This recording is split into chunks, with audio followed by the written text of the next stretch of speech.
Okay, so today we're going to be looking at the 2014 BC exam, and this is question number 6, which is a type 10 problem, sequences and series. And they give us the Taylor series centered at 1 with the series listed here, and they say it converges to f of x for absolute value of x minus 1 less than r. So we are centered at 1, and r is our radius of convergence. And the first task in part A is to find the radius of convergence. So as a reminder, one of the ways that we can look at convergence series is with the ratio test. And the ratio test says if the limit is n goes to infinity of the n plus 1th term divided by the nth term is less than 1, then convergence exists. Okay. So what we're going to do is we're going to set up this ratio, and then we will force convergence by stating that the ratio is less than 1. So the limit as n goes to infinity of the n plus 1th term. So we have negative 1 to the n plus 1 plus 1, 2 to the n plus 1, x minus 1 to the n plus 1, all over n plus 1. That's our numerator. And then to divide by the nth term would be the same as multiplying by the reciprocal of the nth term.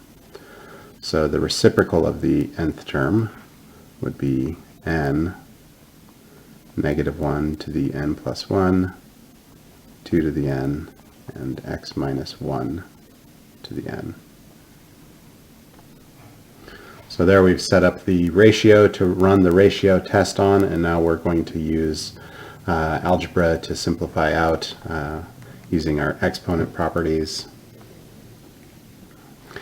The absolute values cancel the negatives, so I'm just going to go ahead and ignore those, but technically if we were using exponent properties we'd have a negative 1 left behind on top. But the absolute value gets rid of it. Let's put it in there.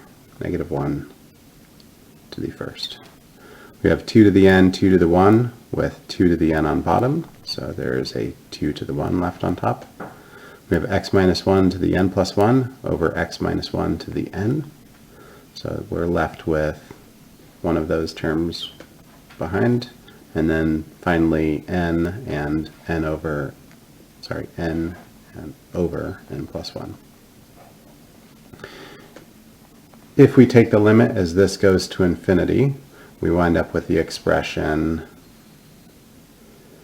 2 times the absolute value of x minus 1. Okay. So this is the ratio test on that series. In order to determine convergence, we then must say that this value must be less than 1. That forces convergence. And if we set that up and solve this expression, we can then get it into the format that they want. The absolute value of x minus 1 is less than r. So we now know that the radius of convergence is 1/2. Okay. And I believe this is pretty similar to the problem from 2015, part A. We do the same thing. I think it was 2015, so if you want to see another example, check that out.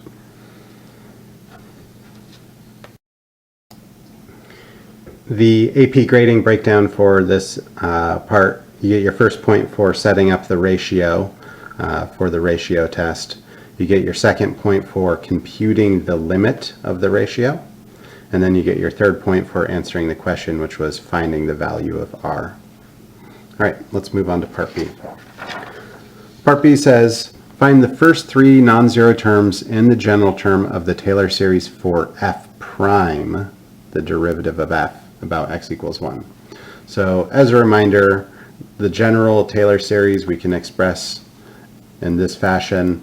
The function can be approximated by a Taylor polynomial, or if you go out to infinite terms, then you can use the Taylor series.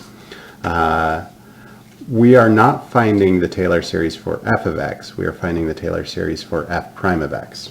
So the first step that I want to take is I want to find what is my Taylor series for f of x, and then I will take the derivative of that. So if I plug 1 into this expression, for my first term I'm going to get positive 1 times 2 times x minus 1 to the first degree. I'll go ahead and write it down there. Over 1. That's my first term. My second term would be plugging 2 into the expression.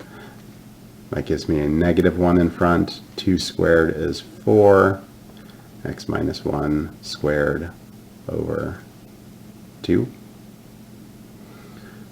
My third term would be plugging 3 into this expression, which is a positive 1 times 8 over 3 x minus 1 to the third. And the series continues on. So I'm going to do plus dot dot dot. This is the first 3 terms of f of x, but they want us to find the first 3 terms of f prime of x. So we have to remember that we now need to take the derivative of this expression. So f prime of x, if I've dropped the 1 down in front, that gives me a 2 times x minus 1 to the 0th, that's the power rule, times the derivative of the inside, which is 1. That's the chain rule. I'm not going to bother showing this. 4 halves times 2 is 8 halves, x minus 1 to the first times 1 being the chain. And then finally the last one is 24 thirds times x minus 1 squared times 1. And that continues onward. Okay? This is the first 3 terms of f prime of x. It can be simplified down. As you can see, there's several things that simplify. A number raised to the 0th is just 1, so that first term is a 2. 8 over 2 is 4, and 24 over 3 is 8.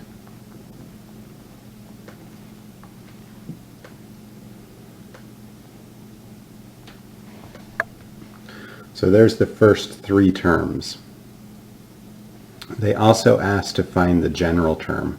So as I look at the pattern once I've simplified it, what I see is I have an alternating positive, negative, positive.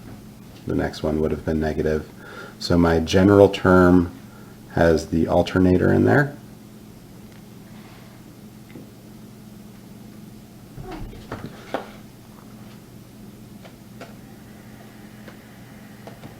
Since my first term is positive, we need the alternator to start off on a positive note.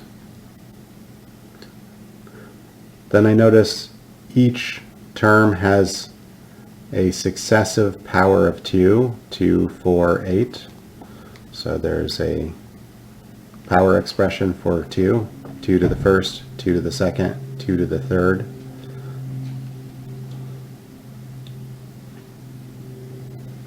Then there's an x minus 1 in each term. In this case we have x minus 1 to the 0th, x minus 1 to the first, and x minus 1 squared. So if we indexed starting with n equals 1, then this should be n minus 1 to account for the x minus 1 to the 0th. And this means we are starting for all n's greater than or equal to 1. That's where our index started.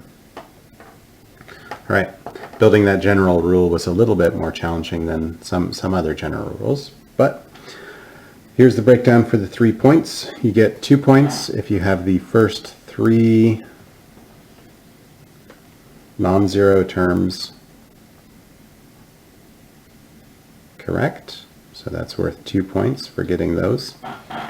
And then you get 1 point for having the general term correct.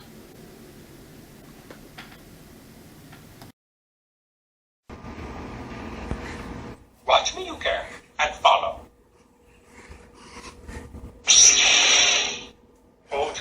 over upright. There, sweet.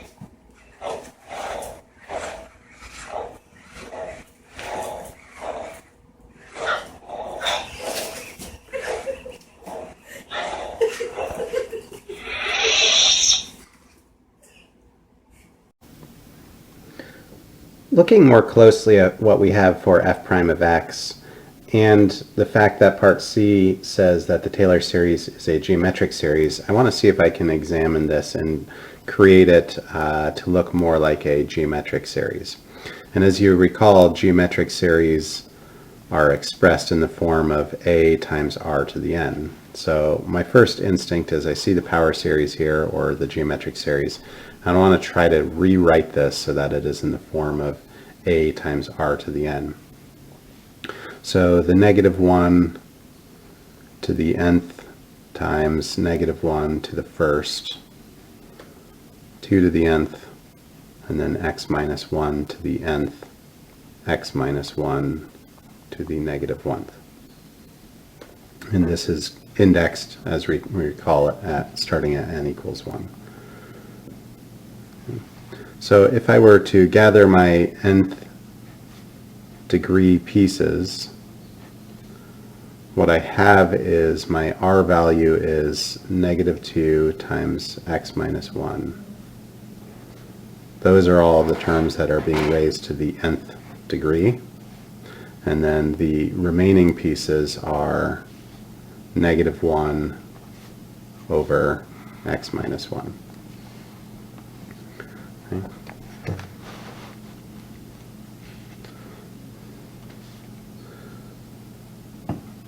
So this means we could rewrite f prime of x as being the expression -1 over x minus 1 times -2 times x minus 1 to the nth degree.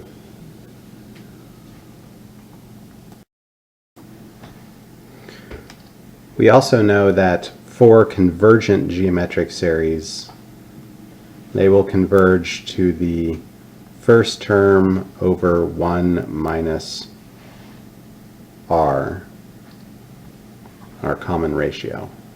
So this means we can re-express f prime of x as the first term, which we know is 2, divided by 1 minus our common ratio, and our common ratio is -2 times x minus 1.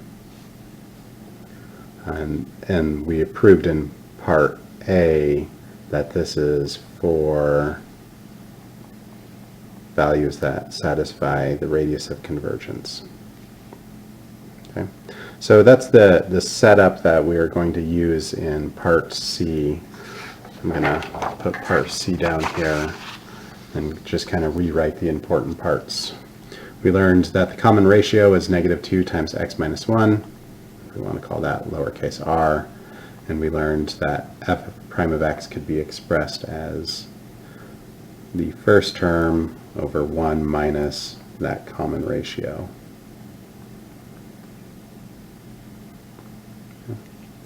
Or if we were to clean that up, we'd get negative 2x, which is positive 2x, plus 2, 1, there we go. Okay. So f prime of x equals that. Part C. The Taylor series for f prime of x about x minus 1 found in part B is geometric series. Ding. Find the function f prime of x to which the series converges to for use this function. Okay, so we just did that. Find the function. Use this function to find f. So now we're going to find the antiderivative of f prime of x to find f of x. So f of x is the antiderivative of f prime of x.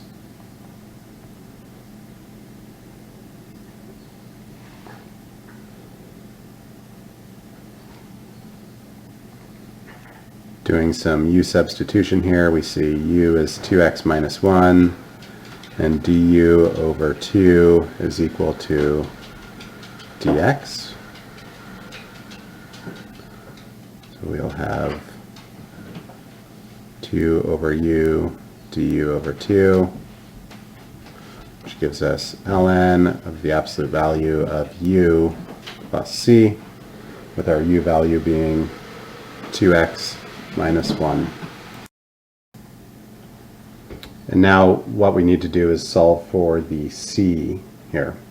And so we need to have a point on the curve, and they tell us this expression is f of x. If we let x equaling 1, then we're going to get 1 minus 1 is 0, and we learn that f of 1 is equal to 0. So that's the initial condition that we can plug into this expression. So if I let f of 1 equaling 0, we could say 0 is ln of 2 times 1 minus 1 plus c. And from that we're able to deduce that c is equaling to 0. So f of x is ln of the absolute value of 2x minus 1 for the absolute value of x minus 1 being less than 1/2. So anytime that we're within that radius of convergence, we can have this as the function. This is worth 3 points. This is definitely one of the more challenging part C's that I've dealt with, but part C is worth 3 points. The first is identifying what is the equation for f prime of x. And if you got that far, then you probably knew how to execute on the rest of it. Finding the antiderivative, or an antiderivative, and then plugging in your initial condition to find what is the value of f of x. All right, be sure to comment, like, subscribe, throw some money in the Bitcoin wallet, study hard for your AP test, and have a good day.